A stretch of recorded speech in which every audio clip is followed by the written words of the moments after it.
اللہ الرحمن الرحیم۔ السلام علیکم ورحمۃ اللہ وبرکاتہ۔ ہم آپ کو اپنے اس چینل حافظ وائس چینل کے اندر خوش آمدید کہتے ہیں۔ اگر آپ ہمارے اس چینل پہ نیو ہیں تو پلیز سبسکرائب کر دیں، لائک کر دیں، شیئر کر دیں اور گھنٹی کے بٹن کو دبانا مت بھولیے گا۔ ہم آپ کے لیے لے کر آئے ہیں حضرت مولانا قاری حنیف ملتانی صاحب کا خصوصی خطاب۔ سماعت فرمائیے گا، میں بھی سنتا ہوں، آپ بھی سنیں۔ تو اگر آپ کو ہماری یہ کاوش اچھی لگے تو پلیز سبسکرائب لازمی کیجیے گا اور خطاب پورا سنیے گا۔ چلتے ہیں خطاب کی طرف۔ مالک کائنات کی قسم، فجر کی نماز کا اس وقت تک ہم سلام نہیں پھیرتے، مکمل نہیں بنتی جب تک آل محمد صلی اللہ علیہ وسلم پہ درود نہ پڑے۔ ظہر کی نماز مکمل نہیں، عصر کی نماز مکمل نہیں، فجر کی نماز مکمل نہیں، مغرب کی نماز مکمل نہیں، عشاء کی نماز مکمل نہیں، وتر کی نماز مکمل نہیں، تہجد کی نماز مکمل نہیں، اشراق کی نماز مکمل نہیں۔ کوئی نماز بھی اس وقت تک قابل قبول نہیں ہمارے نزدیک جب تک اہل بیت پہ درود و سلام نہ پڑھا جائے۔ تم نے صرف ان لوگوں کو دیکھا جو سال میں 10 دن آل نبی کا تذکرہ کرتے ہیں۔ آؤ قاری حنیف کو مبارکباد دو، میرے بزرگوں کو مبارکباد دو۔ جمعے کی نماز ہو، عید کی نماز ہو، حتیٰ کہ جنازے کی نماز کیوں نہ ہو، کوئی نماز بھی ہو، جب تک آل محمد صلی اللہ علیہ وسلم پہ درود نہ پڑے ہماری نماز مکمل نہیں ہوتی۔ نعرہ تکبیر،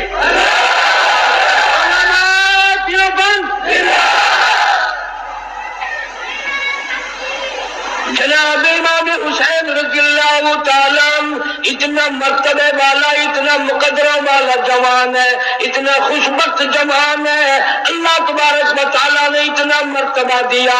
خاتون جنت فاطمہ الزہرا کے یہاں پیدا ہوئے۔ جناب فاطمہ الزہرا رضی اللہ تعالیٰ عنہ کے دروازے پہ مدنی کریم صلی اللہ تعالیٰ علیہ وسلم تشریف لائے۔ دروازے پہ آ کر آواز دی، لختے جگر میں اندر آنا چاہتا ہوں۔ اندر سے رونے کیسی آواز آئی، ابا تشریف لانے سے پہلے اپنی چادر اندر پھینک دو۔ آپ صلی اللہ تعالیٰ علیہ وسلم نے چادر اندر پھینک دی، بعد میں تشریف لائے۔ آپ نے پوچھا لختے جگر آج کیا بات تھی، چادر پہلے کیوں مانگی؟ روتی ہوئی عرض کرنے لگی، ابا حالت اتنی غیر ہو گئی، سارا بدن چھپانے کے لیے گھر میں کپڑا کوئی نہیں۔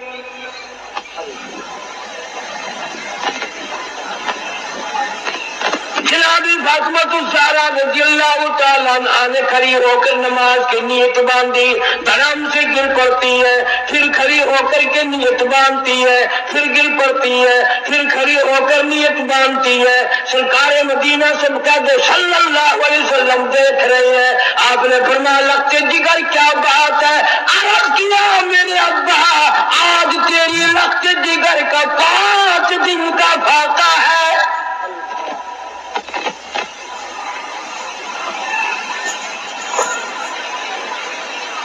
رحمت کائنات صلی اللہ علیہ وسلم نے سمجھا بیٹی آج دل برداشتہ ہو گئی۔ فرمایا لخت جگر مسلح تو اٹھا۔ اپنا مسلح جو اٹھایا، نیچے جو نظر ماری ساری زمین سونے کی بن گئی،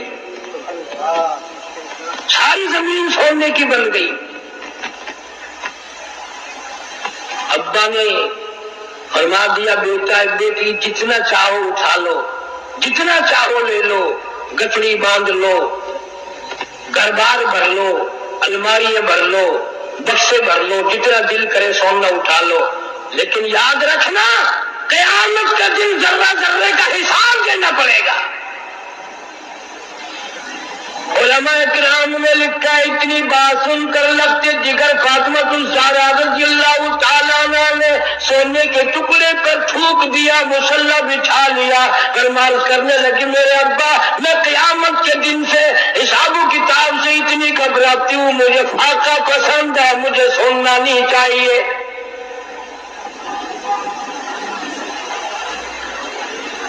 ماننے والوں کا حال دیکھو، ہم لوگ کتنے مارے مارے پھرتے ہیں، صبح سے شام اور شام سے صبح، اسی چکر میں ہو جاتی ہے میں بڑا بن جاؤں، میں بڑا بن جاؤں۔ اب اللہ تعالیٰ نے ہر آدمی سے روٹی کا وعدہ فرما رکھا ہے، اب ہر آدمی اللہ میاں سے کوٹھی مانگتا ہے۔ اللہ میاں کا سب سے وعدہ کوٹھی کا نہیں ہے۔ امیر غریب مرد عورت بوڑھا جوان تمام کے تمام اب اسی چکر میں ہے، کوٹھی ہونی چاہیے، ایک ہو جائے تو دو ہونی چاہیے، دو ہو تو تین ہونی چاہیے۔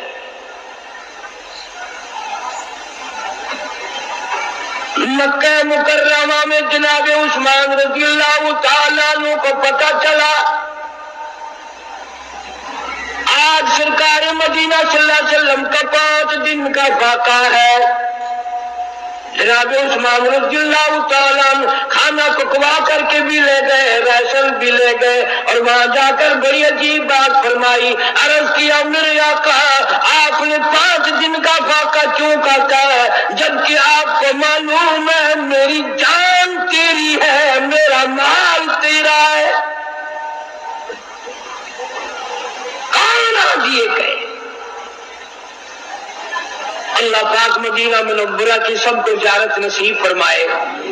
دوپہر کا وقت ہے، چھت نہیں ہے مسجد کی، جناب ابو بکر صدیق رضی اللہ تعالیٰ عنہ تشریف لائے، وہاں دیوار کے سائے میں بیٹھ گئے، فاروق اعظم تشریف لائے، انہوں نے پوچھا آپ یہاں کیوں بیٹھ گئے؟ صدیق اکبر فرماتے ہیں تجھے کیا معلوم ہے آج ابو بکر کو 2 دن کی بھوک نے بے تاب کر دیا۔ فاروق اعظم رضی اللہ تعالیٰ عنہ فرمانے لگے آج تیرے بھائی فاروق کا بھی یہ حال ہے، 3 دن کے فاقے نے گھر میں نہ بیٹھنے دیا، میں بھی مسجد میں آ گیا ہوں۔ کچھ دیر کے بعد حضور اکرم صلی اللہ علیہ وسلم تشریف لائے، ان دونوں حضرات سے وجہ پوچھی، انہوں نے بتا دی اور آپ کی آنکھوں میں آنسو آ گئے۔ فرمایا ابو بکر آج تیرے نبی کا 5 دن کا فاقہ ہے۔ تینوں حضرات اکٹھے ہو کر ابو ایوب انصاری رضی اللہ تعالیٰ عنہ کے مکان پہ گئے، انہوں نے کھانا تیار کیا، جب سامنے لایا گیا آپ نے ایک روٹی پہ سالن رکھ کر فرمایا 5 دن کا فاقہ تو میرا ہے، میری فاطمہ کا نہ جانے کتنے دنوں کا فاقہ ہے، پہلے اس کو دیا۔ اتنی عزیز لگتے جگر، اتنی پیاری نور نظر، اور اس کا اپنا مقام اللہ کے نزدیک اتنا بڑا۔ علامہ شاہ عبد العزیز دہلوی رحمۃ اللہ علیہ تفسیر عزیزی میں لکھتے ہیں کہ قیامت کا دن ہوگا، پل صراط لگی ہوگی، نیچے جہنم ہوگا، 500 برس کی چڑھائی ہوگی، 500 برس کی برابری ہوگی، 500 برس کی اترائی ہوگی، 1500 سال کا سفر ہے، تلوار سے تیز ہے، بال سے باریک ہے، نیچے جہنم میں گزریں گے سب، رسول گزریں گے، انبیاء گزریں گے، پیغمبر گزریں گے، صحابہ کرام گزریں گے، اولیاء گزر رہے ہوں گے، قطب ابدال گزریں گے، غوث گزریں گے، تمام لوگ گزرتے رہیں گے۔ جب آئے گی باری فاطمہ الزہرا رضی اللہ تعالیٰ عنہا کی، ایک فرشتہ اعلان کرے گا یا معاشر الانبیاء والاولیاء یغضوا من ابصارکم، اے آدم صفی اللہ، اے نوح نبی اللہ، اے ابراہیم خلیل اللہ، اے موسیٰ کلیم اللہ، اے عیسیٰ روح اللہ، او صحابہ کرام کی جماعت، اولیاء کرام کی جماعت، اور قطب و ابدالوں کی جماعت، تمام کے تمام اپنی نظریں نیچی کر لو، اس لیے کہ فاطمہ الزہرا گزرنے والی ہے۔ نگاہوں کو نیچا کر لے، جس خاتون کا کوئی صراط پہ اتنا بڑا اکرام ہے جہاں کسی کا لحاظ نہیں ہے، اس کی اولاد کتنی خوش نصیب اور کتنی اعلیٰ درجے کے مقام کی مالک ہوگی۔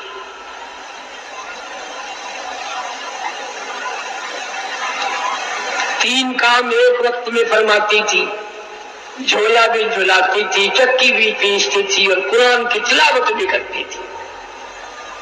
آج تم نے فاطمہ الزہرا کا لباس ان عورتوں کو نہیں بتایا، پیغمبر کی بچیوں سے روشناس نہیں کرایا۔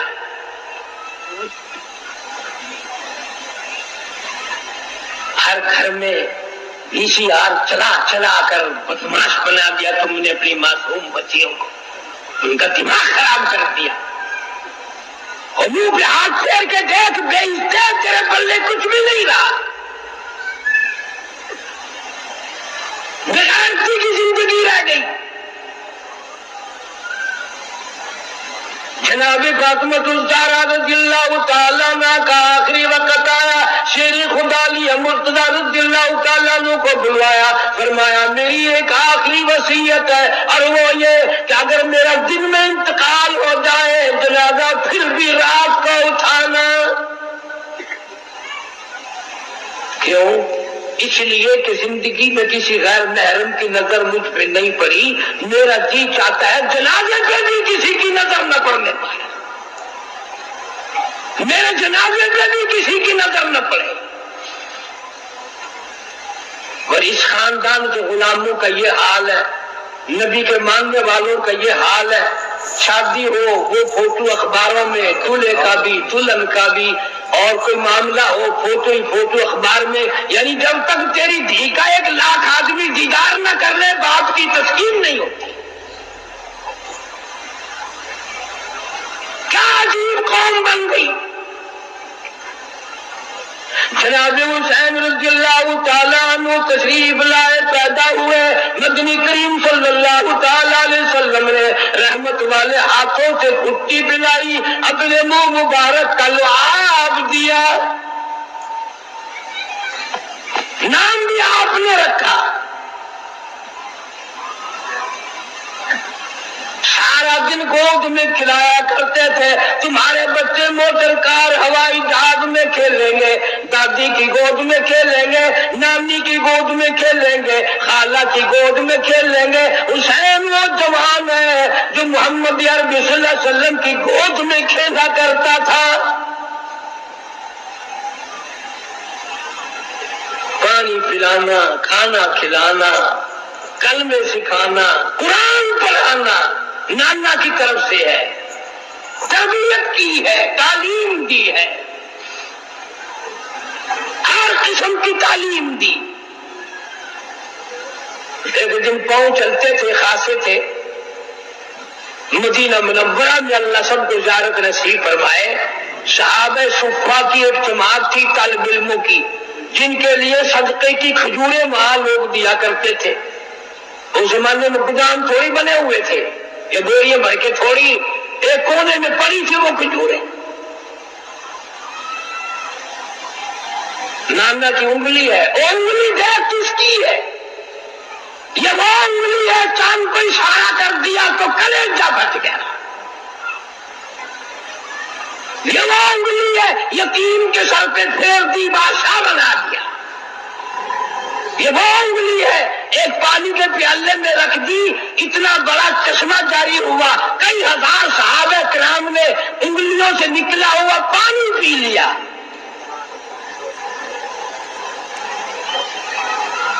حسین رضی اللہ تعالیٰ عنہ نے ہاتھ میں انگلی پکڑ رکھی اور نانا کے ساتھ چلے جا رہے ہیں۔ یہ چلتے چلتے بچہ نا ایک کھجور اٹھا کر منہ میں ڈال لی، اتنا فرما دیتے تھے تو کوئی بڑی بات تھی کہ بھئی بچے آئندہ نہ اٹھانا، یہ کھجوریں ہمارے کھانے کی نہیں، بلکہ رحمت کائنات صلی اللہ علیہ وسلم نے نواسے کے حلق میں انگلی ڈال کر وہ کھجور باہر نکال لی، نہیں اندر جانے دی۔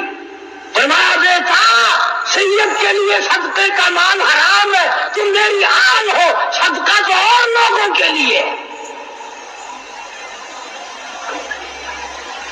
اس زمانے کی بات کر رہا ہوں جب نانا بھی موجود تھا، نواسا بھی موجود تھا، کہ صدقے کا مال، مسئلہ تو آج بھی ہے کہ سید کے لیے صدقے کا مال حرام ہے، اور آج کل کا سید تو ڈھٹکے کا بھی نہیں چھوڑتا۔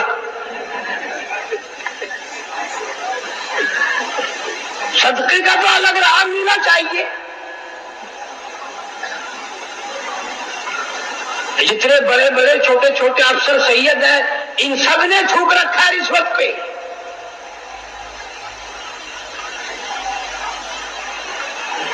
ہاشمی خاندان کا جوان، سید خاندان کا جوان کبھی صدقہ نہیں کھاتا.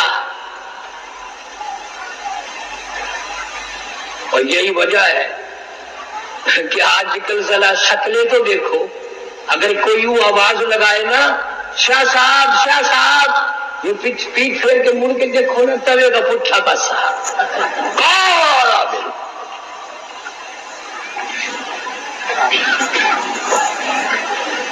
میرا دل نہیں مانتا جس کی رگوں میں خاتون جنت فاطمہ الزہرا رضی اللہ تعالیٰ عنہ کا غیرت والا خون ہو، علی مرتضی رضی اللہ تعالیٰ عنہ کا بہادری والا خون ہو، فاطمہ الزہرا کی آل اولاد میں سے ہو، وہ آدمی بدصورت نہیں ہو سکتا. سید بڑا سخی ہوتا ہے، وہ تو کھلا کے راضی، پلا کے راضی، وہ مخلوق کی خدمت کر کے راضی، وہ خود کچھ نہیں مانگتا. www.شہید-اسلام.com. بھیا ہمارے جو ہندوستانی لوگ ہیں یہ بیچارے پڑھے لکھے اتنے نہیں ہوتے، ان کو بڑا سین ویسے ہی نہیں آتا. یہ پہلی آواز نکالتے ہیں سیاہ صاحب،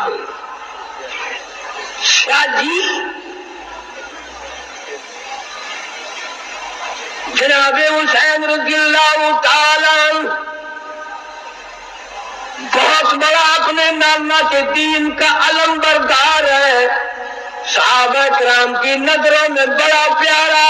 جناب فاروق اعظم رضی اللہ تعالیٰ عنہ کا دور خلافت ہے، بحرین سے جوڑے آئے، کپڑے آئے، صحابہ کرام نے تقسیم فرما دیے، سارے جوڑے ختم ہو گئے. حسنین کریمین دیکھ رہے ہیں، یوں سوچنے لگے ہمیں نہیں ملے.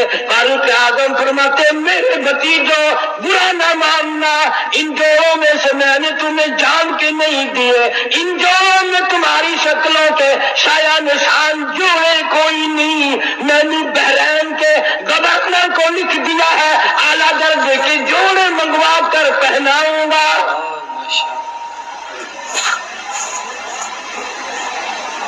مال غنیمت آیا، تمام صحابہ کرام کو تقسیم فرمایا، سب کو 500 دیے. حسنین کریمین رضی اللہ تعالیٰ عنہما جب جوانوں کی باری آئی، فاروق اعظم رضی اللہ تعالیٰ عنہ نے ایک دونوں کو 1000 دیے.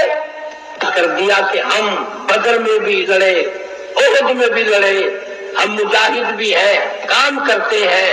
یہ بچے تھے اب شانے ہوئے ہیں، ان کو 1000 ہمیں 500. فاروق اعظم نے ڈانٹ پلائی، فرمایا خبردار ان کی برابری کا خیال نہ کرنا. تجھے کیا معلوم ہے، ان کے نانا کو بھی دیکھ، اپنے نانا کو بھی دیکھ. تجھے کیا معلوم ہے تیری اماں کون ہے؟ ان کی اماں فاطمہ الزہرا ہے رضی اللہ تعالیٰ عنہ. کتنا پیار، کتنی عقیدت، کتنی محبت ہے صحابہ کرام میں، اہل بیت میں.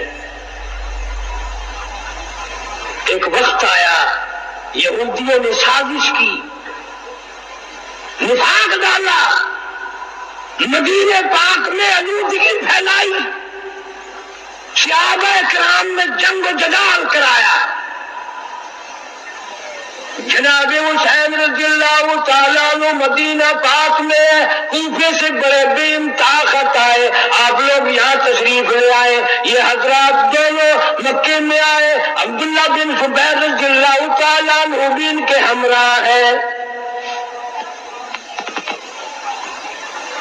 علماء کرام بھی، امت بھی ابو بکر صدیق رضی اللہ تعالیٰ عنہ کے نواسے کا ذکر خیر نہیں کرتے.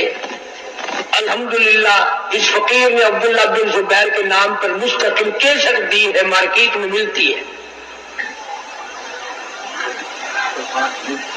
سرکار کا نواسا، ابو بکر کا نواسا دونوں مدینے سے اکٹھے آئے ہیں مکے تک. عبداللہ بن زبیر رضی اللہ تعالیٰ عنہ بیت اللہ میں شہید کر دیے گئے۔ جناب حسین رضی اللہ تعالیٰ عنہ نے اطلاع کے لیے معلومات پتہ کرنے کے لیے مسلم بن عقیل کو کوفے بھیجا۔ وہاں جا کر انہوں نے اعلان کر دیا کہ میں حسین رضی اللہ تعالیٰ عنہ کی طرف سے آیا ہوں، حالات کی تسلی کے لیے آیا ہوں، جو میرے ہاتھ پہ بیعت کر دیں گے وہ یوں سمجھو حضرت حسین رضی اللہ تعالیٰ عنہ کے ہاتھ پہ بیعت ہو گئی، میرے ہاتھ پہ بیعت کرو۔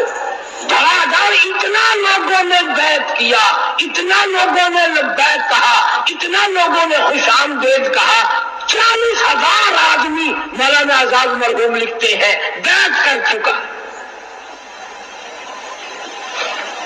وقت کی گورنمنٹ کو جب پتا چلا کہ یہ تو معاملہ گڑبڑ ہو رہا ہے،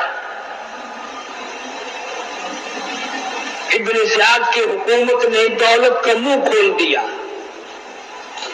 جب پیسہ آیا تو عقیدت گئی، نہ حسین یاد رہا، نہ ان کا قاصد مسلم بن عقیل رضی اللہ تعالیٰ عنہ سے جو وعدہ کیا، عہد کیا، پیمان کیا، نہ وہ یاد رہا، اور کسی کو بھی نہیں یاد رہتا۔ یہ دولت ایسی چیز ہے کسی نے گلوں کے پیر اکھاڑ کے رکھ دیے۔ مولانا آزاد مرحوم لکھتے ہیں مسلم بن عقیل کے پیچھے ظہر کی نماز میں 40,000 آدمی تھا، عصر کی نماز میں 18,000 آدمی تھا، مغرب کی نماز کی جب نیت باندھی تو 500 تھے، سلام پھیرا تو ایک بھی نہیں۔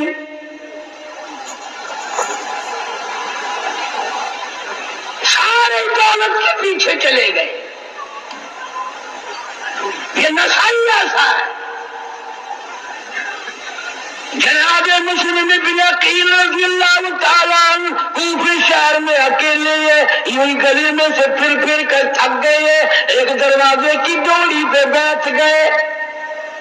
اندر سے ایک عورت آتی ہے، محسوس کرتی ہے نبوت کی خوشبو کہاں سے آئی، دروازہ کھول کے دیکھتی ہے، بڑا خوبصورت جمال بیٹھا ہے۔ پوچھا آپ کون ہے؟ فرمایا میں مسلم بن عقیل ہوں۔ عورت کہنے لگی آپ اندر تشریف لے آئے۔ آپ نے فرمایا تمہارا بھی حال خطرناک بن جائے گا، مجھے اندر نہ لے جاؤ۔ کہتی ہے میں ایمان والی ہوں، سارا گھرانہ پہلے اپنی گردن کٹائے گا پھر آپ کے قریب کوئی آئے گا۔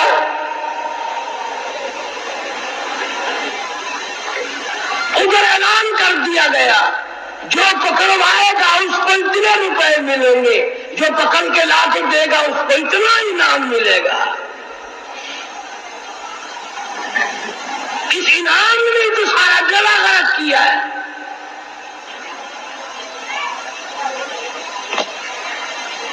یہ سلسلہ اسی دن ختم نہیں ہو گیا تھا، تمہاری نظروں میں ختم ہو گیا ہوگا، ہماری نظروں میں ختم نہیں ہوا۔ ظلم و زیادتی ہمیشہ چل رہی اور چلے گی، اور حسینیت اور استقلال اور استبداد اور ظلم و ستم کے خلاف آواز لگانا، کھڑے ہو کر سب کچھ قربان کر دینا، یہ بھی قیامت تک چلے گا۔ جزاک اللہ ماشاء۔ جناب مسلم بن عقیل کو عورت نے اندر بٹھا لیا، مہمانداری کی، کھانا پینا کیا، پتہ چل گیا، پکڑنے والے آ گئے۔ باقی عورت نے پہلے اپنا سر قلم کرایا۔ وفادار لوگ بھی اس وقت بھی تھے، آج بھی ہے، قیامت تک رہیں گے، پر غداروں کی کوئی کمی نہ اس وقت تھی نہ اب ہے۔ اس طریقے سے پیسوں کا راستہ ڈھونڈ لیں گے جیسے سانپ نہیں اپنی سوراخ کو تلاش کر لیتا، چلتے چلتے لوگ پیسے بنا لیتے ہیں، ایمان کی پرواہ نہیں، قرآن کی پرواہ نہیں، اللہ اس کے رسول کریم صلی اللہ علیہ وسلم کے احکام کی پرواہ کوئی نہیں کرتا۔ اس لیے خداوند عالم نے اعلان کر دیا، فرمایا وَكَمْ أَهْلَكْنَا قَبْلَهُم مِّنَ الْقُرُونِ میری زمین پہ فساد نہ پھیلاؤ، میری زمین پہ عداوت نہ پھیلاؤ، میری زمین پر خون ریزی نہ کرو، میری زمین پہ زنا کر کے نہ چلو، میری زمین پہ بدماشی کر کے نہ چلو۔ میں وہ بے نیاز ہوں، اگر بیڑا غرق کرنے پہ آؤں پھر افراد کی بات نہیں، میں تو ملکوں کے نام و نشان مٹا دیا کرتا ہوں۔ فَأَخَذَتْكُمُ الصَّاعِقَةُ وَأَنْتُمْ تَنظُرُونَ۔ جبریل امین نے چیخ ماری، قوم کے جگر پھٹ گئے۔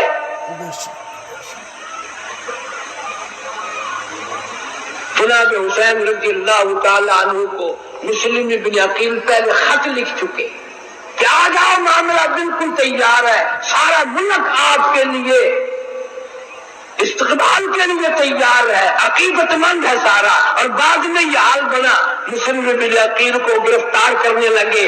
نبوت کے خاندان کا کوئی فرزند کبھی ہتھیار نہیں ڈالا کرتا، کوفہ شہر غیروں کا ہے، مسلم بن عقیل اکیلا ہے، مقابلہ کرتا ہے۔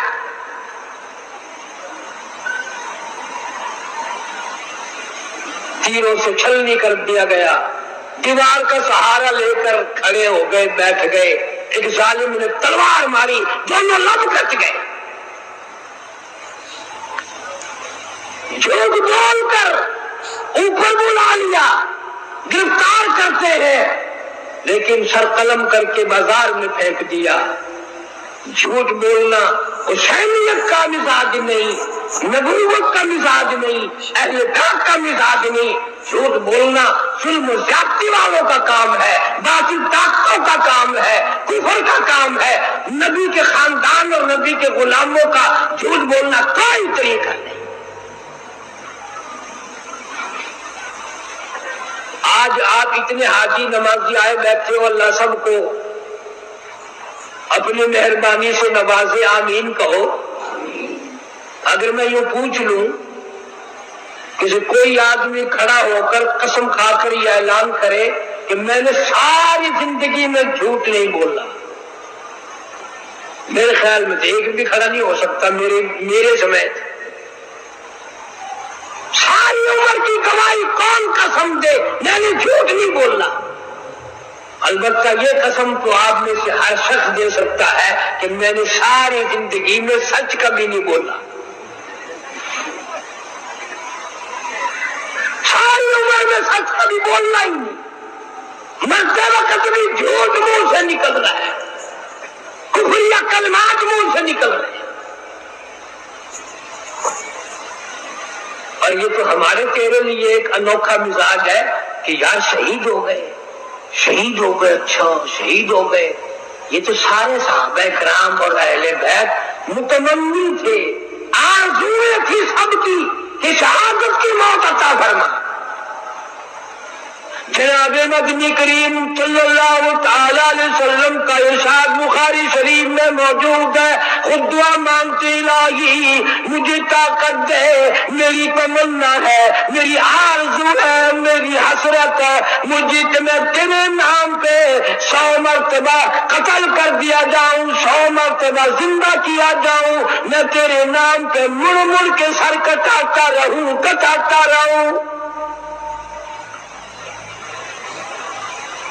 حضرت معاذ بن جبل رضی اللہ تعالیٰ عنہ مدینے پاک میں ہے، اللہ سب کو زیارت نصیب فرمائے۔ آخری وقت ہے، صحابہ کرام کا مجمع ہے، بیمار ہے معاذ بن جبل رضی اللہ تعالیٰ عنہ، خود بھی قرآن کریم کی تلاوت فرما رہے ہیں، چاروں طرف بیٹھنے والے بھی قرآن پڑھ رہے ہیں۔ اچانک حضرت معاذ رونے لگے اور کسی صحابی نے کہہ دیا کہ کیا بات ہے، موت سے ڈر کے رونے لگ گئے ہو؟ فرمایا نہیں، موت سے کیا ڈرنا، کہ پھر کیا ہوا؟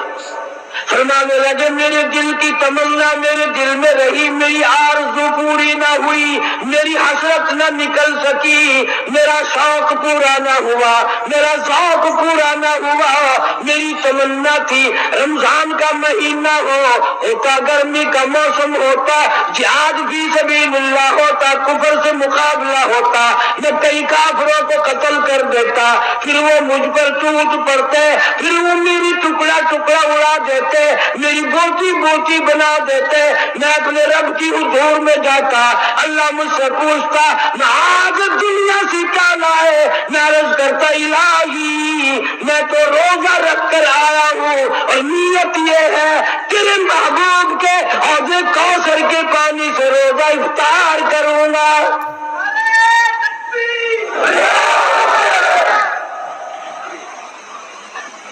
نہ تیرا میرا حوض کوثر پہ یقین ہے اور نہ مرتے وقت کوئی دعا مانگتا ہے۔ قسم کھا کر بتاؤ مرنے والے کو تم نے کسی کو دعا کرتے دیکھا ہو یا اللہ کوثر کا پانی عطا فرما، حضور صلی اللہ علیہ وسلم کی شفاعت عطا فرما؟ فرصتی نہیں ہونے دیتے، یہ گولی وہ گولی، یہ ٹیکا وہ ڈاکٹر اچھا ہے، وہ اس سے بھی اچھا ہے، وہ بڑا سرجن ہے، وہ اسپیشلسٹ ہے، فلاں، یوں کرتے کرتے موت آ جاتی ہے۔ جناب مدنی کریم صلی اللہ تعالی علیہ وسلم کا عجیب صحابی، مدینے میں میزبان بننے والا ابو ایوب انصاری رضی اللہ تعالیٰ عنہ بیمار ہے، لشکر گزرنے لگا، کہنے لگا لوگوں مجھے بھی ساتھ لے کے چلو، میرا راستے میں اگر انتقال ہو جائے مجھے دفن کر کے نہ جانا، اپنے ساتھ لے جانا، لڑائی والے میدان میں مجھے ڈال دینا جہاں کفر و اسلام کا مقابلہ ہو، ایسا نہ ایسا ہو جائے میرے دل کی تمنا ہے کسی سواری کا پیر مجھ پہ آ جائے، قیامت میں بھی عرض کروں گا مولا میں بھی میدان جہاد سے اٹھ کر آیا ہوں۔ نعرہ تکبیر، نعرہ اسلام۔ یہ ان کی اپنی پسند ہے، سارے صحابہ کرام کی، سارے اہل بیت کی، اور ہمارا تو عقیدہ ہے کہ حسین اللہ سے مانگے اور خدا نہ دے، مانگنے والا نبی کا نواسا ہو اور دینے والا خدا ہو، کیا کمی ہے؟ شہید اسلام چلے چلے ایک مقام پہ آئے، نماز کا وقت آیا، آپ نے ان سے کہا ان سے پوچھ لو ہمارے مخالفین سے یہ نماز ہماری ساتھ پڑھیں گے یا الگ پڑھیں گے؟ انہوں نے وضو کر لیا یا بھی کرنا ہے؟ انہوں نے کہا ہمارے پاس پانی نہیں۔ حسین نے سارے برتن پانی کے حوالے کر دیے، پیاسا چلا جانا منظور ہے، پیاسا مرنا منظور ہے، پر حسین یہ گوارا نہیں کر سکتا کہ نبی کا کلمہ پڑھنے والے کی نماز قضا ہو جائے۔ یہ تو اتنے بڑے سخی ہے۔ بہرحال بڑا اونچا مقام ہے، قرآن کریم میں جہاں کامیاب گروہوں کا ذکر فرمایا وہاں بھی مقام شہادت کو ساتھ رکھا ہے۔ نبیین اور صدیقین کے بعد شہداء کا درجہ بیان فرمایا ہے۔ حدیث میں ہے کہ اللہ تبارک و تعالیٰ جل شانہ قیامت کے دن اپنے تخت پر متمکن ہوں گے، لوگ آئیں گے، جزا سزا ہو رہی ہوگی، شہید بھی آئیں گے، اللہ پاک شہیدوں کو فرمائیں گے کہ جاؤ میں نے تم کو جنت عطا کر دی۔ علماء کرام نے لکھا ہے کہ شہید وہیں ٹھہرے ہوں گے، پوچھا جائے گا کیوں ٹھہرے ہوئے ہو؟ کہ ہماری مرضی کے مطابق درجہ نہیں ملا۔ جاؤ تمہیں جنت کے اندر سرخ یاقوت کے مکان مل گئے، سبز یاقوت کے مکان مل گئے، سونے چاندی کی اینٹوں کے محلات تمہیں عطا کر دیے گئے، لیکن شہداء موجود ہیں۔ حق سبحانہ و تعالیٰ کی طرف سے اعلان ہوگا کہ تم خود اپنا مطالبہ پیش کرو، کیا چاہتے ہو؟ شہید کہیں گے الہی ہم نے اپنی جان کی بازی ہرگز اس لیے نہیں لگائی تھی کہ ہمیں سونے چاندی کی اینٹوں والے مکان ملے، ہم نے خون اپنا جو بہایا وہ اس لیے سے نہیں بہایا تھا کہ ہمیں دودھ کی شہد کی لہریں ملے گی۔ پھر خود کہو کیا چاہتے ہو؟ علماء اکرام نے لکھا ہے کہ شہداء خود کہیں گے الہ العالمین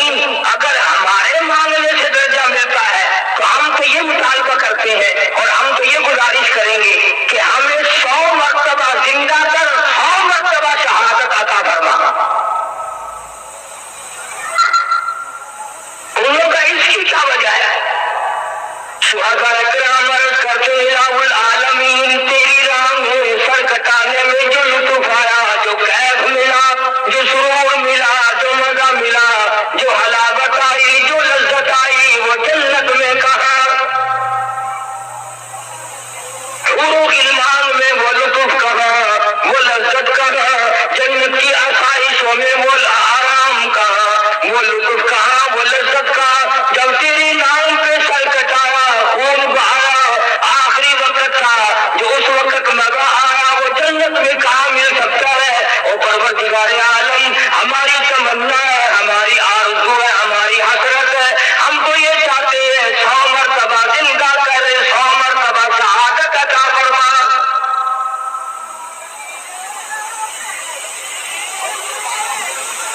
اور یہ بات صرف شہیدوں کی نہیں، محمد عربی صلی اللہ تعالی علیہ وسلم کے الفاظ حدیث پاک میں نقل کیے گئے۔ آپ نے بھی فرمایا او میرے پروردگار، تیری راہ میں پتھر کھانے میں جو مزہ آتا ہے، تیرے نام پر جو مار کھانے میں مزہ آتا ہے، تیرے نام پر جو خون بہانے میں مزہ آتا ہے، اور میرے مولا 100 مرتبہ مجھے اپنے نام پہ زندہ کر، 100 مرتبہ مجھے شہید کرا، مجھے یہ منظور ہے میں 100 مرتبہ شہید کیا جاؤں پر تیرا نام نہ چھوڑوں۔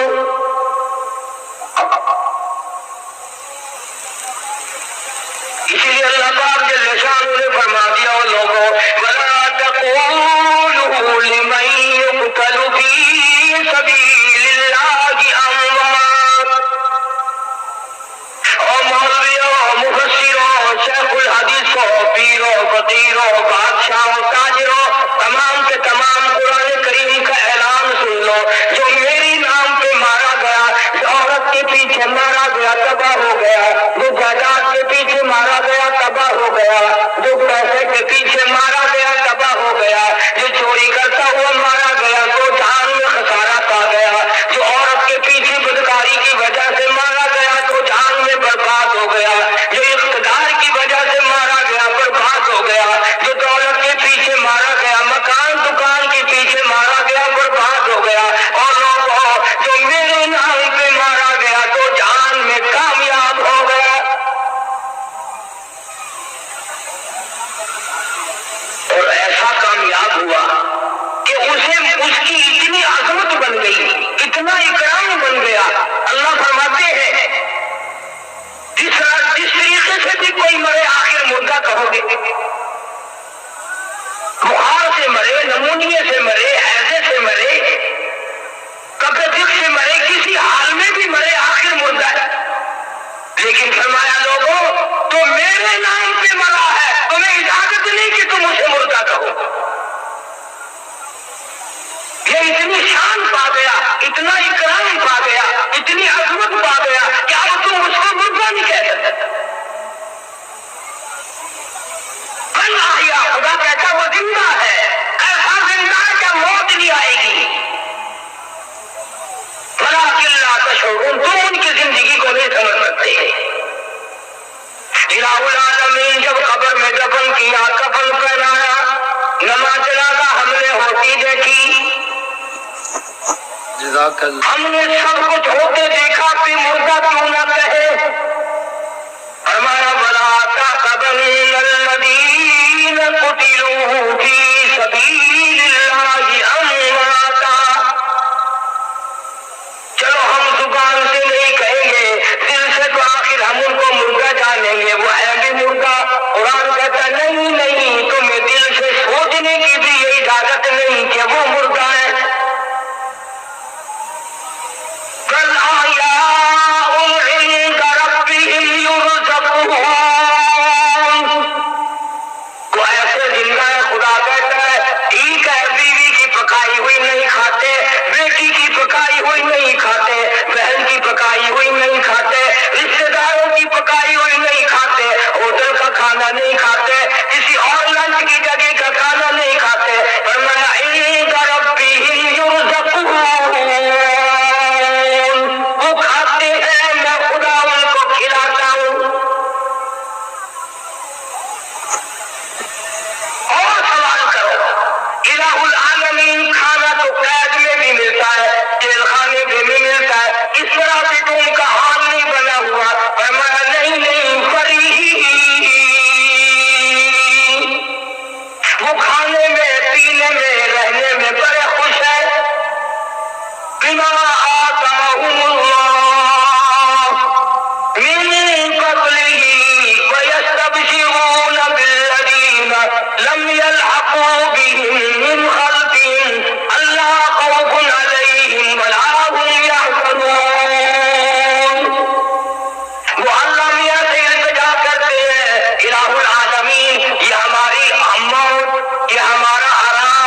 یہ ہماری آسائش، یہ ہماری راحت، یہ ہماری فرحت، یہ جو ہمیں یہاں موت ملی ہوئی ہے، ہمارے پچھلوں کو بھی بتا دے وہ چارپائی کی موت سے بچ کر شہادت کی موت مرے.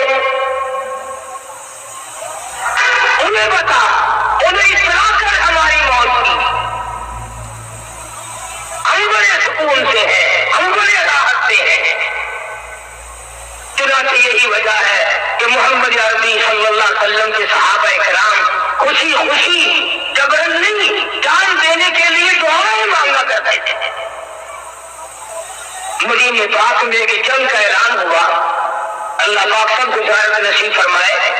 جنگ کا اعلان ہوا اور جنگ بھی بڑا عظیم کہ 6 لاکھ فوج آئی کافروں کی مدینے پہ حملہ کرنے کے لیے، مقابلے کے لیے جانا ہے. تو یہ نہیں کہ پولیس گھروں سے پکڑ پکڑ کے لائی ہو لوگوں کو، چلو تمہیں جانا پڑے گا. تلاش کرنا پڑا ہو. خدا کی قسم نگاہ نبوت نے ان کو ایسا رنگا، باپ بیٹا لڑ رہے ہیں مدینے میں، باپ کہتا میں جاؤں گا، بیٹا کہتا ہے میں جاؤں گا. اعلان یہ تھا کہ گھر سے ایک آدمی نکلے. آخرکار باپ بیٹے نے قرآن اندازی کی کہ جس کا کوڑا نکلے وہ جائے. بیٹے کے نام نکل آیا. بوڑھا باپ بیٹھ کے رونے لگا. بیٹا تو بیٹے کو کہنے لگا اللہ واسطہ اپنا نمبر مجھے دے دے، تو ابھی جوان ہے، مجھے پھر کبھی موقع مل جائے گا، میں بوڑھا ہوں، مجھے شہادت کی موت پانے دے.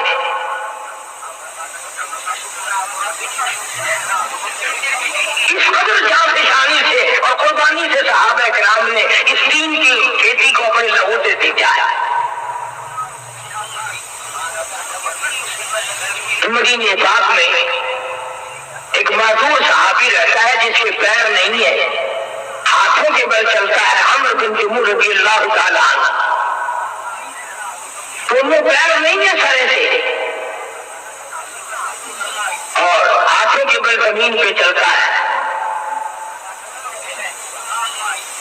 جنگ احد ہوا، وہ جوان بیٹے تھے، دونوں کو بھیج دیا. دونوں لڑائی میں چلے گئے، جہاد میں چلے گئے. عمرو بن جموح رضی اللہ تعالیٰ عنہ کی بیوی آ کے کہنے لگی کمال ہے، میں مدینے کی عورتوں میں بیٹھنے کے قابل نہ رہی، مجھے شرم آ رہی ہے مدینے کی عورتوں میں بیٹھتے ہوئے. حامد نے پوچھا کیوں، کیا ہوا؟ کہنے لگی سب کے خامد جہاد میں، جنگ میں، لڑائی میں چلے گئے، میرا خامد گھر میں بیٹھا ہے. سب اللہ کے نام پہ جان دینے کے لیے چلے گئے، تو یوں بیٹھا ہے. میری آنکھ جھک گئی مدینے کی عورتوں کے سامنے، میں شرمندہ ہو گئی.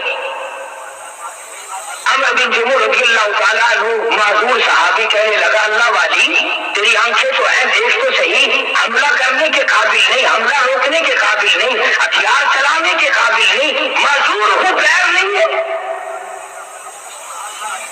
اس زمانے کی عورتوں کے بھی کیا دماغ تھے، کیا عقل تھی. وہ کہنے لگی حملہ کرنا یا حملہ روکنا شرط نہیں، اور جھنڈا نبی کا ہو اس جھنڈے کے نیچے جا کے کھڑا ہونا شرط ہے.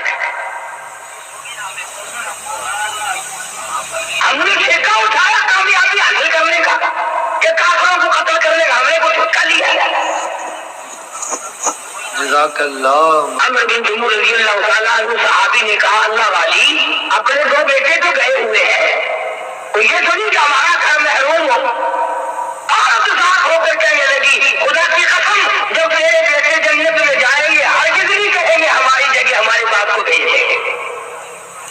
جب بیٹے جنت میں جائیں گے تو وہ باپ کا نام نہیں لیں گے کہ ہم نہیں چاہتے ہمارے باپ کو بھیج دو.